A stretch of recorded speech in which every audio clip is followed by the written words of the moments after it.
Student, हमारा जो second सब टॉपिक है वो है कि द पिटफॉल ऑफ डाइटिंग। जैसे आप लोग ये टॉपिक पढ़ते होंगे ना, आपके अंदर एक लगता हो कि आखिर है ये क्या। यहाँ पर पिटफॉल जो यूज किया गया ये बहुत ही थोड़ा सा आपके लिए डाउट क्रिएट कर रहा है कि आखिर पिटफॉल होता क्या है। मैं पिटफॉल बता दूं कि एक तरह से ये आपका निगेटिव इफेक्ट यानी कि डेंजरस कैसे है। ये कहने का मतलब है आपके शरीर के ऊपर जो नकारात्मक प्रभाव पड़ेगा डाइटिंग के बाद, वो है पिटफॉल। ठीक है, मैं बता देता हूं क्योंकि आज के समय में बहुत सारे लोग अपने वेट को कंट्रोल करना चाहते हैं, बहुत सारे टेक्निक्स को अपना रहे हैं, जैसे कि वो कुछ कहता है पिल्स ले रहे हैं जिससे वेट कंट्रोल में आ जाए। इसके अलावा वो बहुत कम कैलोरीज की वो चार्ट बना के रखें, कैलोरीज कम लेते हैं। एक्सरसाइज करना छोड़ दिए कि मैं अगर पिल्स ले रहा हूं या डाइटिंग कर रहा हूं, फास्टिंग कर रहा हूं तो मेरा वेट घट जाएगा। तो आज मैं इस वीडियो में आप लोगों को सारी चीजें बताने वाला हूं। देखो, सबसे पहला जो इफेक्ट क्या होता है कि अगर कोई भी अपना वेट कंट्रोल करने के लिए कोशिश करता है तो वो क्या करता है कि एक्सट्रीम रिडक्शन ऑफ कैलोरीज को बहुत घटा देता है, या ईटिंग टू लिटिल, ये बहुत कम खाता है। तो वैसे कंडीशंस में होता क्या है कि अगर वेट को आप कंट्रोल करना चाहते हो, वेट को घटाना चाहते हो, तो ये एक लॉन्ग प्रोसेस है। आप बहुत कम दिनों में अपने खाने को स्किप करके वेट कंट्रोल नहीं कर सकते हो। तो सबसे बड़ा इसका इफेक्ट होता है कि आप ऐसा करते हो तो आपका वेट घटने के बजाय और बढ़ने लगता है। ठीक है, दूसरा है कि मोर ड्रिंकिंग देन ईटिंग। बहुत सारे लोग जो हैं ये इसको ऐसा बना के रखे हैं कि वो वेट घटाने के चक्कर में वो क्या करते हैं कि जो खाने से अधिक पानी पीते हैं। पानी पीने के दौरान होता क्या है कि उसके शरीर तो ऑलरेडी हाइड्रेटेड हो जाता है, उसके बाद वो कुछ जूसेस लेने शुरू करते हैं जिसमें लार्ज अमाउंट में शुगर्स होते हैं, कार्बोहाइड्रेट्स होते हैं। तो वैसे कंडीशंस में आपको वेट को और वो ज्यादा करता है। इसके अलावा मैं बता दूं कि स्किपिंग ऑफ मील्स ये बहुत ही सामान्य है कि कोई भी वेट जिसका बढ़ता है तो वो अपने खाने को छोड़ने लगते हैं, चाहे ब्रेकफास्ट नहीं लेंगे, सुबह दोपहर का लंच नहीं लेंगे या डिनर नहीं लेंगे। अगर आप कोई भी किसी भी टाइम के खाने को नहीं ले रहे हो तो इसके लिए आपके लिए बहुत ही ये हार्मफुल होने वाला है, क्योंकि आप अमाउंट को कम कर सकते हो बट किसी टाइम के आप फूड को नहीं छोड़ सकते हो। रिस्ट्रिक्शंस ऑफ न्यूट्रिएंट्स, बहुत सारे गलत अवधारणा लेके आगे बढ़ते हैं कि ये चीजें खाओगे, अंडा खाओगे तो वेट बढ़ेगा, इन सभी चीजों को लेकर चलते हैं। तो होता क्या है, उसके शरीर के अंदर कुछ खास तरह के न्यूट्रिएंट्स की कमी हो जाती है जिसके चलते उसके कुछ नकारात्मक प्रभाव पड़ते हैं। डाइटिंग, मैंने शुरू में ही बोला कि पिटफॉल्स ऑफ डाइटिंग। इसके अलावा वो एक्सरसाइज करने से कतराते हैं कि मैं अगर कल साथ में पिल्स ले रहा हूं, डाइटिंग कर रहा हूं, मैं फास्टिंग पे रह रहा हूं तो एक्सरसाइज करने की जरूरत नहीं है। तो वैसे कंडीशन में एक्सरसाइज भी करनी चाहिए। और मैं हमेशा बताया हूं कि अगर आपको वेट लॉस करनी है तो ये ग्रेजुअल प्रोसेस है, धीरे धीरे लॉस होगा। आप अचानक करना चाहते हो तो लॉस नहीं होगा और आपके शरीर के ऊपर नकारात्मक प्रभाव भी पड़ सकते हैं।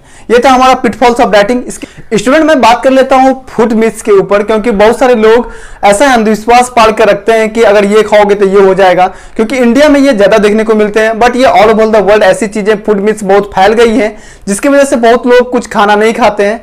ठीक है, उसमें सबसे पहला मिथ्स ये है, सबसे पहला अंधविश्वास कह सकते हैं कि ये है कि पोटैटोज मेक्स अस फैट, यानी कि अगर आप आलू खाओगे तो मोटे हो जाओगे। ये जो आपका अंधविश्वास है ये बिल्कुल गलत है, क्योंकि साइंटिफिक रिसर्च बोलता है कि पोटैटोज खाने के बाद कुछ इस तरह का नहीं होता है। यानी कि आप जो कोई कह रहा है कि मोटा हो सकते हो, ये बिल्कुल गलत है। इसके अलावा और भी है कि एक्सरसाइज मैक्स यू ईट मोर, यानी कि अगर आप एक्सरसाइज ज्यादा करोगे तो ज्यादा खाओगे। बट इसका मैं रियल फैक्ट बता दूं कि अगर एक्सरसाइज करते हो तो होता क्या है, आपकी कैलोरीज बर्न होती है।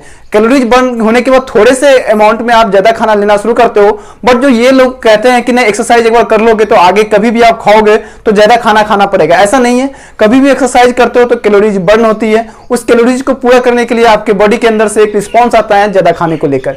इसके अलावा और भी है कि drinking water while eating makes us up fat, कहने का मतलब कि अगर खाते समय आप पानी भी पी रहे हो तो आप मोटा हो जाओगे। मैं बता दूं कि इसका जो साइंटिफिक रिसर्च क्या बोल रहा है, अगर आप खाने के समय पानी पीते हो तो आपके अंदर जो डाइजेस्टिव एंजाइम होती है वो डाइल्यूट हो जाती है। डाइल्यूट होने से वही सही तरीके से आपके बॉडी आपके फूड पे काम नहीं करती है, जिसकी वजह से फूड इंटॉलरेंस जैसी चीजें हो सकती है। कहने का मतलब है कि आपको वो अच्छे तरीके से डाइजेस्ट नहीं होगा। लेकिन ये कहना गलत है कि अगर आप खाते समय पानी पीते हो तो आपको वो मोटापा कर देती है, यानी मोटा कर देती है। इसके अलावा है कि vegetarian can not build muscles. बहुत सारे लोग हैं जो अगर वेजिटेरियन आप बनोगे तो आपके मसल बिल्ड नहीं होगी, तो ये बिल्कुल गलत है। मैं कुछ एग्जांपल के साथ बोलूं तो आप लोग इंडियन क्रिकेट टीम के जो कैप्टन विराट कोहली है वो बिल्कुल वेजिटेरियन है, वो नॉन वेजिटेरियन कुछ भी नहीं खाते हैं, लेकिन तभी उनकी बॉडी उसका अच्छी से बिल्ड हुई है। तो क्या ऐसा नहीं है कि अगर आप वेजिटेरियन हो तो बॉडी को बिल्ड नहीं कर सकते हो, अपने मसल को बिल्ड नहीं कर सकते हो।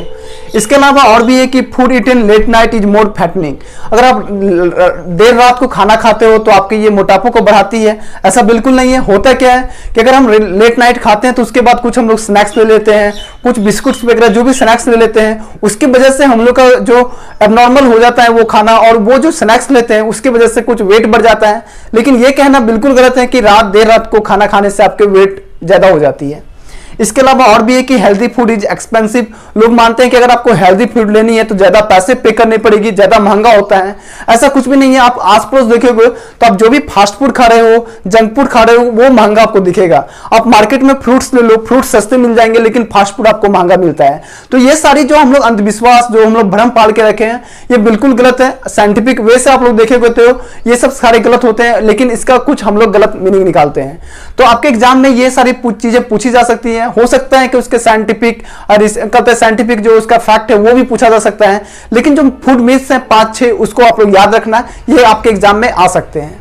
ये था आज का मेरा वीडियो, ठीक है। आज इस वीडियो तक मैंने सारे टॉपिक्स को कंप्लीट कर दिए, chapter unit number 2 sports and nutrition, ठीक है। आप सारे वीडियोज को देख सकते हो, एक एक करके मैंने सारे टॉपिक्स भी कवर कर दिए हैं। बस इतना ही। वीडियो देखने के लिए आप सभी स्टूडेंट का बहुत बहुत धन्यवाद। ऐसे वीडियो पाने के लिए आप हमारे चैनल को सब्सक्राइब करिए और हमारे साथ बने रहिए।